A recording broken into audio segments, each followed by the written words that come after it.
So we've got here a couple steelhead salmon that we are going to do. We ran out of time this week. We wanted to do a full smoke. If you look over here, these are a couple examples of some sockeye wild salmon that I've been curing for almost 3 days or so, 3 or 4 days. And so you can tell from the texture from these that they went through a full curing process and ready for the smoker now. These ones over here, we just didn't have enough time to, we ran out of time basically to do the full curing process. So what we're going to do is we're going to do an experiment, something I've never done before, and just to see how it turns out and tastes. So we're going to try to do a quick smoke and a quick cure, which I don't think would be a full cure, but at least give some type of flavor profile. So we're going to do the same process as we would have with the other salmon. This is a 3-to-1 ratio, just basically a sugar-salt mixture, 3 cups or 3 portions of sugar to the 1 portion of salt. And I'm going to pack these. But the first thing I'm going to do, like I did on these ones, I'm going to use some real maple syrup.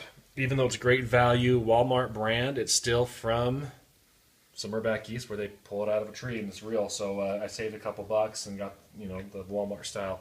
And I'm just going to do a real light glaze on this to start and rub it around. Just want to do this so that when I put the brown sugar on, it helps stick to the salmon, but also I want some of this flavor profile to soak in. We're going to try to do about basically only like 1 hour before we put this on the smoke. So it's going to be a super fast. We're going to pack it with the sugar mixture flavoring. We'll rinse it off, dry it. Normally, like we did on the other salmon there, I would go overnight and stick a fan in the refrigerator and get that nice kind of a crust on the skin. That will really help take the smoke. But this one here, we're going to skip that step and just do a pat dry. So I'll go ahead and pack these brown sugar.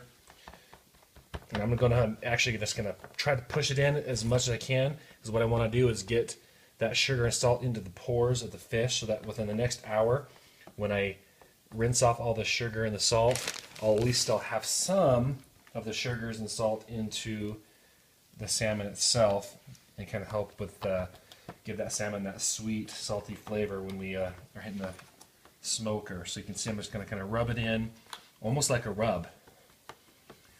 Because the salmon, and any fish really, is so porous, that's why normally you can actually get away with doing, if we want to do just a kind of a cold smoke on this salmon, we weren't going to actually cook it all the way, we want it cured, we could do this for 3 hours with the salt pack first, and then we could rinse it off, and then in another 3 or 4 hours put it in the fridge and then fan it. So really in less than 8 hours you can actually have a cured salmon fillet that's ready for a cold smoke, you know, for your sushi or whatever you want to do. So that's why I'm not too concerned about doing only an hour here. It's not going to get the same effect, but what's kind of cool about salmon is you can do this cold smoke process that we're doing right here in 1 full day.